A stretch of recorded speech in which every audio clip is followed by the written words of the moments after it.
So we always say that there is liquidity which has been graphed, there is manipulation in the market, there is fake outs.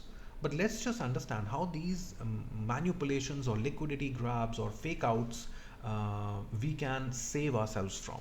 Let's learn how we can save ourselves. All right. So in this chart here, market came down, made a low, again went up to test.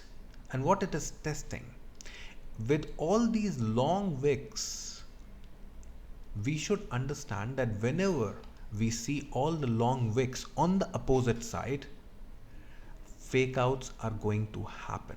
Long wicks actually help us in understanding, like I have marked first arrow, second arrow, third arrow and fourth arrow. All these arrows are on 4 different candles having long wicks, because long wicks are giving us the pressure and momentum for the opposite side. And that's what happened. We entered here, this is the stop loss, this is the TP, right? So then the next one, the same one for the bullish movement is also the same. Market is completely bullish. We don't know where to enter. We waited for the first support to be created, but on the support we also saw that there are very, very long wicks which confirm our movement to move up. And that is why we entered, stop loss and TP. Understood the logic?